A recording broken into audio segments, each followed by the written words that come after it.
कविता, जरा जल्दी करो, कहीं मोहन उठ ना जाए। हो गया जी, बस आ रही हूं।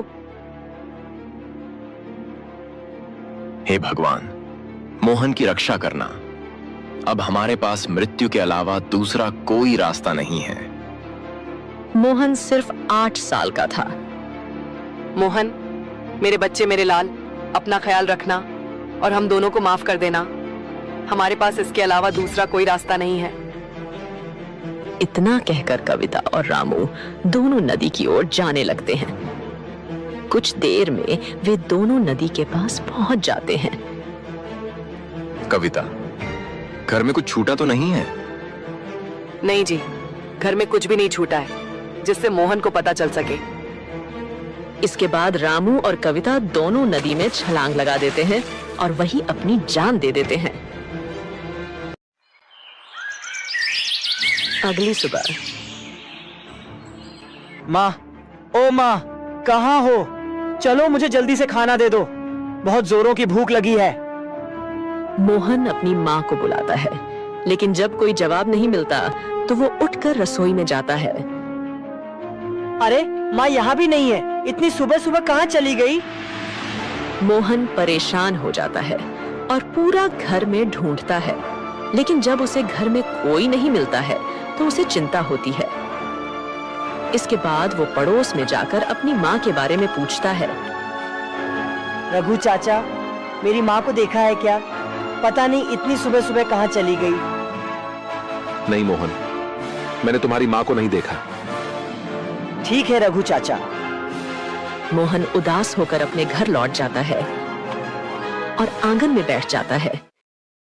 पता नहीं माँ और पापा दोनों कहाँ चले गए। मुझे तो बहुत डर लग रहा है। हे भगवान, रक्षा करना। उन्होंने आज तक कभी मुझे अकेला नहीं छोड़ा। मोहन की आंखों में आंसू था। थोड़ी ही देर में मोहन की आंख लग जाती है और वो वहीं बैठे बैठे सो जाता है। शाम का समय। मोहन जल्दी से उठता है। माँ, बाबा। मोहन इधर उधर देखता है, उसे कोई नहीं दिखाई देता है। इसके बाद मोहन रोते हुए कहता है, हे भगवान, माँ बाबा दोनों कहाँ चले गए? अभी तक नहीं लौटे। कहीं मुझे छोड़ के तो नहीं भाग गए? मोहन भूखा था। वो उठकर घर में जाता है और घर में खाने के लिए ढूंढता है, लेकिन घर में एक दाना भी नहीं था। समझ नहीं आ रहा है क्या करूं। मुझे बहुत जोरों की भूख लगी है और पता नहीं माँ बाबा कहाँ चले गए। मुझे डर भी लग रहा है। भगवान मेरी रक्षा करना। मोहन बिना कुछ खाए पिए जाकर सो जाता है। अगले दिन पूरे गांव में हल्ला हो गया था कि मोहन के माता पिता उसे छोड़कर कहीं भाग गया है। बेचारे मोहन की तो जिंदगी खराब कर दी उसके माता पिता ने। बताओ अब मोहन कहाँ जाएगा? हाँ, तुम सही कह रहे हो श्याम। इस बेचारे 8 साल के बच्चे की क्या गलती थी। गांव के लोग मोहन के बारे में चर्चा कर रहे थे। वहीं पास में खड़ा सेठ धनीराम ये सुनता है और उसके दिमाग में एक तरकीब आता है। इसके बाद वह जल्दी से मोहन के घर जाता है। मोहन, अरे ओ मोहन के बच्चे, बाहर निकल। इतना सुनकर मोहन जल्दी से बाहर आता है। जी सेठ जी। अरे मोहन, मैंने सुना है तेरे माता पिता तुझे छोड़कर भाग गया है। अब तू ये बता, मेरे कर्ज के पैसे कौन लौटाएगा? क्या कर्ज के पैसे? हाँ, पैसे। तेरे पिता ने मुझसे बहुत सारा कर्ज लिया था और वो तो मुझे कर्ज वापस किए बिना ही भाग गया। तू बता, मुझे कैसे पैसे वापस लौटाएगा? सेठ जी, आप तो जानते हैं मेरे पास कुछ भी नहीं है। मैं किस तरह आपको धन लौटा पाऊंगा ले देकर? बस मेरी पास एक झोपड़ी है जिसमें मैं रहता हूँ। इस झोपड़ी का मैं क्या करूं? अगर पैसे नहीं है तो तुझे उम्र भर मेरे खेतों में मजदूरी करनी पड़ेगी और तभी ये कर्ज चुकेगा और मैं इसके तुझे पैसे भी नहीं दूंगा। मोहन नादान था, इसलिए वो आसानी से सेठ धनीराम की बात मान जाता है। ठीक है सेठ जी, अगर ऐसा करने से कर्जा माफ हो जाएगा तो मुझे मंजूर है। इसके बाद मोहन सेठ धनीराम के खेत में मजदूरी करने लगता है। दिन भर वह मजदूरी करने के बाद सेठ धनीराम मोहन को सिर्फ रात का खाना ही देता था, और वो भी सिर्फ 2 सूखी रोटियां। ये ले और इसे खाकर सो जा, और कल सुबह जल्दी उठकर फिर से काम पर लग जाना। सुबह पैर पसार कर सोते मत दिखाई देना, वरना तेरी खैर नहीं। जी सेठ जी। सेठ धनीराम मोहन को खूब मारता पीटता भी था, जैसे वो कोई जानवर हो, लेकिन हालातों के आगे मोहन भी मजबूर था। ऐसे ही कुछ साल बीत जाते हैं और मोहन 25 वर्ष का हो जाता है। एक दिन सुबह सुबह मोहन को उठने में जरा देरी हो जाती है, तो वो जल्दी से सेठ धनीराम के खेतों की तरफ भागता है। आज तो उठने में बड़ी देर हो गई, जल्दी से खेत पहुंचता हूँ, वरना सेठ जी बहुत गुस्सा करेंगे। जैसे ही मोहन खेत में पहुंचता है, वो देखता है कि सेठ धनीराम लाठी लिए गुस्से में उसका इंतजार कर रहे थे। उन्हें ऐसे देखकर मोहन बहुत घबरा जाता है। सेठ जी, माफ कर दीजिए सेठ जी, उठने में जरा देर हो गई, आइंदा कभी नहीं होगा। अच्छा, माफ कर दूं? अरे एक बार माफ करूंगा ना, तो तू बार बार यही गलती दोहराएगा। सजा तो तुम्हें मिलनी ही चाहिए। तू क्या चाहता है? तू घर में आराम करे और मैं खेतों में काम करूं? रुक, अभी बताता हूं तुझे। इतना कहकर सेठ मोहन को बेरहमी से पीटने लगता है। वैसे तो मोहन हमेशा सेठ जी की मार खा लेता था, क्योंकि उसे लगता था कि सेठ जी के अलावा उसका इस दुनिया में कोई है नहीं। लेकिन आज मोहन सेठ जी को जवाब देते हुए कहता है, बस करिए सेठ जी, कितना पीटेंगे? रात में आप ही ने मुझसे खेतों में देर तक काम करवाया, इसलिए तो मुझे घर लौटने में देरी हुई थी, और इसी वजह से मैं सुबह जल्दी नहीं उठ पाया। तो भला इसमें मेरी क्या गलती है? सेठ जी मोहन का ऐसा जवाब सुनकर बौखला जाते हैं। अच्छा, तो तू क्या चाहता है मोहन? गलती किसकी है? मेरी? अरे तेरे जैसे को तो अपने सगे माँ बाप ने भी नहीं रखा, छोड़कर भाग गया, और अब मेरी टुकड़ों पर पलकर मुझसे ही जबान लड़ाता है। जा, निकल जा मेरी खेत से। जब भूखे मरेगा तब आएगा मेरे पास वापस लौटकर। सेठ की ऐसी कड़वी बातें सुनकर मोहन की आंखों में आंसू आ जाते हैं। ठीक है, मैं जा रहा हूँ सेठ जी। वो खेत छोड़कर सीधा गांव के बाहर की तरफ भागने लगता है। उसे भी नहीं पता था कि वो कहां भाग रहा है, मगर मोहन सिर्फ उस गांव से दूर जाना चाहता था जिसने उसका सब कुछ उससे छीन लिया था। अब कभी वापस नहीं लौट कर आऊंगा, चाहे जैसे मुझे अपना गुजारा करना पड़े। ये सब सोचते हुए भूखा प्यासा मोहन एक जंगल के पास पहुंचता है और वहां एक पेड़ के नीचे बैठकर रोने लगता है। कुछ देर बाद मोहन आगे बढ़ता है। मोहन उदास होकर आगे बढ़ रहा होता है कि तभी मोहन की नजर सामने एक पेड़ के नीचे बैठे साधु पर पड़ती है। साधु बैठकर तपस्या कर रहे थे। मोहन को ऐसे झाड़ियों के पास खड़ा देखकर साधु मुस्कुरा देते हैं और प्यार से उससे कहते हैं, क्या हुआ बेटा, तुम यहाँ क्या कर रहे हो? मोहन साधु के पास जाता है। क्या बात है बेटा, बड़ा परेशान लग रहे हो? हाँ बाबा, परेशान तो हूँ। जीवन में कुछ अच्छा नहीं चल रहा है। भूख, प्यास और थकान से शरीर भी व्याकुल है। अच्छा, सबसे पहले तुम एक काम करो, उस झोपड़ी के अंदर जाओ। वहां कुछ फल रखे होंगे, उन्हें उठा कर ले आओ। मोहन साधु की बात मान लेता है और झोपड़ी के अंदर जाकर कुछ फल उठा लाता है। साधु उसमें से कुछ फल लेकर बाकी फल मोहन को दे देते हैं। ये कुछ फल मेरे पास रहने दो और बाकी के तुम खा लो। लगता है सुबह से तुमने कुछ नहीं खाया। मोहन को यह सुनकर बड़ी प्रसन्नता होती है। धन्यवाद बाबा। आपको कैसे पता चला कि मैंने सुबह से कुछ नहीं खाया था? मैंने तो बस इतना बताया था कि मैं अभी भूखा था। बस यूं ही समझ लो कि मुझे ऊपर वाली ने बताया है। अच्छा, जरा अपना हाथ लाना तो। मोहन साधु की बात सुनकर कुछ समझ नहीं पाता, लेकिन फिर भी वो अपना एक हाथ साधु की तरफ बढ़ा देता है। मोहन का हाथ साधु बड़े ध्यान से पढ़ने लगते हैं। वाह, ऐसी लकीरें तो मैंने आज तक सिर्फ राजा महाराजाओं के हाथ में देखी है। बेटा, तुम तो बहुत तकदीर वाले हो। मोहन को साधु की बात पर हंसी आ जाती है। ये आप कैसी बातें कर रहे हैं साधु महाराज? आपकी बातों से तो मुझे ऐसा लग रहा है आप मेरा हाथ देखने का सिर्फ नाटक कर रहे हैं और आपको लकीर पढ़ना आता ही नहीं। मोहन की बात पर साधु मुस्कुरा देते हैं। क्या हुआ बेटा, तुम ऐसे क्यों कह रहे हो? मैंने आज तक अपना जीवन गरीबी में बिताया है बाबा।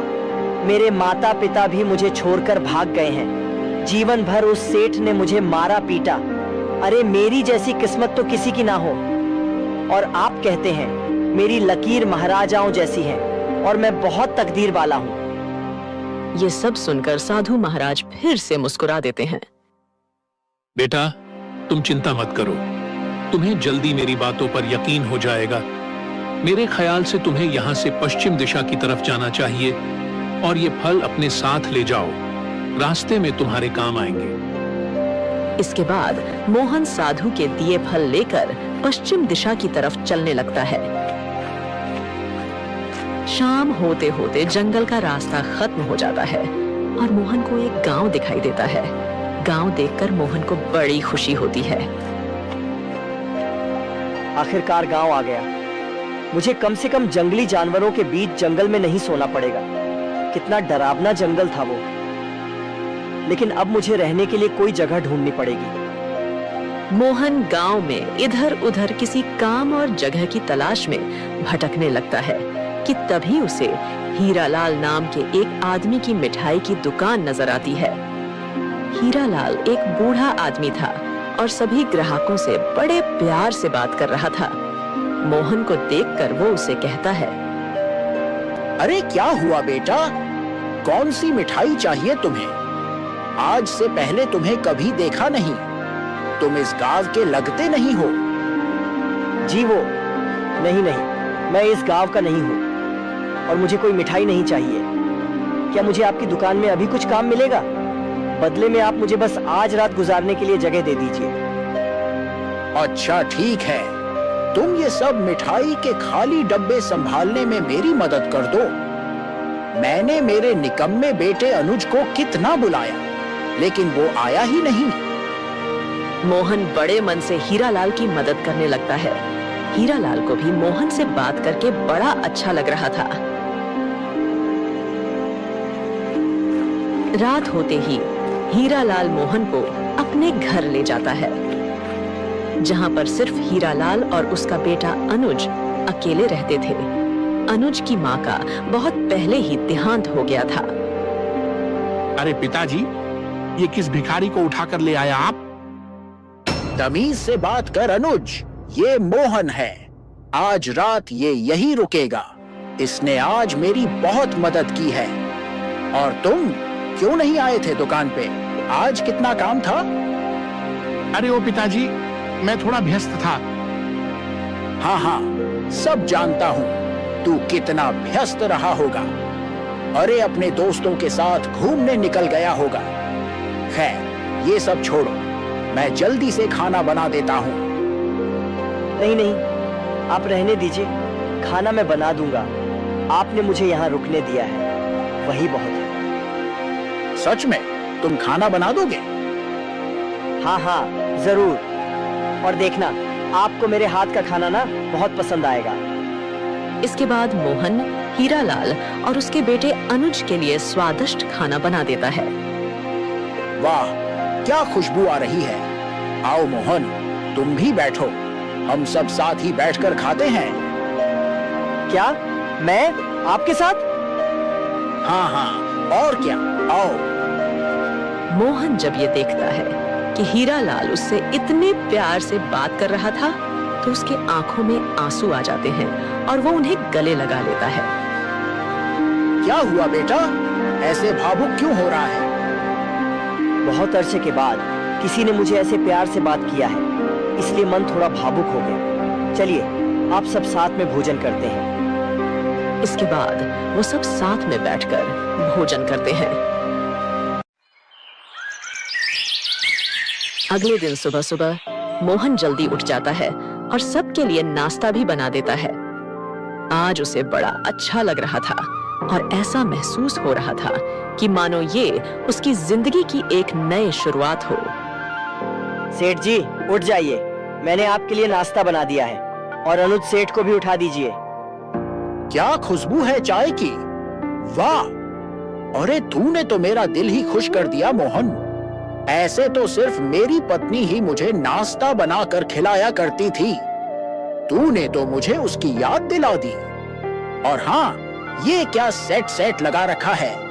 एक काम कर, तू मुझे चाचा बुलाया कर। हीरालाल की बात सुनकर मोहन को बेहद अच्छा लगता है। वो खुशी से कहता है, ठीक है हीरा चाचा। इसके बाद तीनों नाश्ता करने बैठ जाते हैं। नाश्ता करने के बाद मोहन हीरालाल से कहता है, हीरा चाचा आपका बहुत बहुत धन्यवाद। आपने मुझे इतना प्यार दिया, इतना इज्जत दिया। अब मैं चलता हूँ। मोहन कहाँ जा रहे हो? तुम तो किसी को इस गांव में जानते भी नहीं। चाचा मैं काम की तलाश में जा रहा हूँ, क्या पता कुछ काम ही मिल जाए। मोहन एक काम करो, तुम राजा के दरबार में चले जाओ। राजा विक्रम बड़े दयालु है। मुझे पूरा यकीन है तुम्हें कुछ न कुछ काम जरूर मिल जाएगा।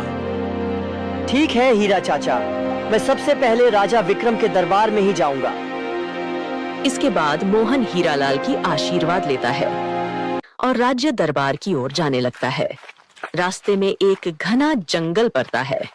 मोहन के चेहरे पर संतोष झलक रहा था। उसे उम्मीद था कि राज्य दरबार में उसे कुछ काम मिल जाएगा।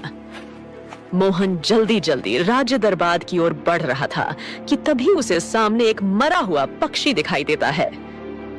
अरे ये पक्षी तो काफी घायल है, ऐसा लगता है जैसे ये मर चुका है। मोहन उसे छू कर देखता है, लेकिन पक्षी की सांसें थोड़ा सा भी नहीं चल रहा होता है। शायद ये पक्षी मर चुका है। इसके बाद मोहन उस पक्षी को वहीं पर छोड़कर आगे बढ़ने लगता है। वो पक्षी ऐसे पारा क्यों था? मुझे ये बात समझ नहीं आई। कहीं वो पक्षी जिंदा तो नहीं? क्यों ना मैं उस पक्षी को अपने साथ राज्य दरबार ले जाऊं और ले जाकर राजा को दे दूंगा। महल में अनेक प्रकार के हकीम रहते हैं जो पक्षी को जरूर बचा लेंगे। मोहन इतना सोचता है और लौटकर वापस आ जाता है और उस पक्षी को हाथ में उठाकर जल्दी जल्दी राज्य दरबार की ओर बढ़ने लगता है। कुछ देर बाद मोहन पक्षी को लेकर दरबार के अंदर पहुंचता है। मोहन के हाथ में पक्षी देखकर राजा चौंक जाता है और दौड़ कर मोहन के पास आता है। पक्षी, ये पक्षी तुम्हारे पास कहां से आया? मोहन राजा की बात सुनकर डर जाता है। महाराज, मैंने कुछ नहीं किया। मैं तो जंगल की रास्ते से आ रहा था तो मुझे ये पक्षी रास्ते पर पड़ा हुआ मिला। मैंने सोचा क्यों न इस पंछी को राज्य दरबार ले जाऊं, शायद इसकी जान बच जाए। महाराज मुझे माफ कर दीजिए, मैंने इसे नहीं मारा। हाँ, मुझे पता है कि इसे तुमने नहीं मारा है। क्या तुम्हें पता है ये किसकी पक्षी है? किसकी है महाराज?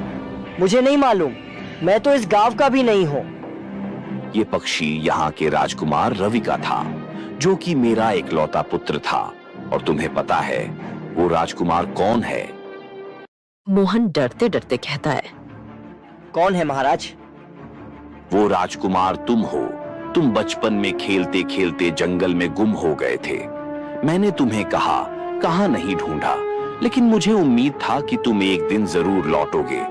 बेटा, ये पूरा राज्य 25 साल से तुम्हारा इंतजार कर रहा है। क्या मैं? नहीं महाराज, मैं राजकुमार नहीं हो सकता। मैं तो एक गरीब आदमी हूँ। मुझे तो मेरे माता पिता ने बचपन में ही अकेले छोड़ दिया था। बेटा, वो तुम्हारे माता पिता नहीं थे, वो दोनों डायन थे जो तुम्हें जंगल से अपहरण करके ले गया था। लेकिन ये सब आपको कैसे पता? और मुझे तो कुछ याद नहीं। बेटा, तुम्हारे गुम हो जाने के बाद मैंने तुम्हें बहुत ढूंढा, लेकिन कहीं से कुछ पता नहीं चल रहा था कि अचानक एक दिन एक साधु आते हैं और उन्होंने ही बताया था कि 25 साल बाद एक आदमी मरे हुए पक्षी लेकर राज दरबार में आएगा। वही होगा इस राज्य का राजकुमार। मोहन ये सब सुनता है और उसे विश्वास नहीं होता है कि तभी उसे साधु की बात याद आता है। क्या हुआ बेटा, ज्यादा सोचो मत, अब तुम आ गए हो ना, अब सब कुछ सही हो जाएगा। इसके बाद मोहन अपने पिता राजा विक्रम के गले लग जाता है। दोस्तों, कहानी अच्छी लगी हो तो लाइक, सब्सक्राइब एंड कमेंट जरूर करें। मिलते हैं किसी नए कहानी में, तब तक के लिए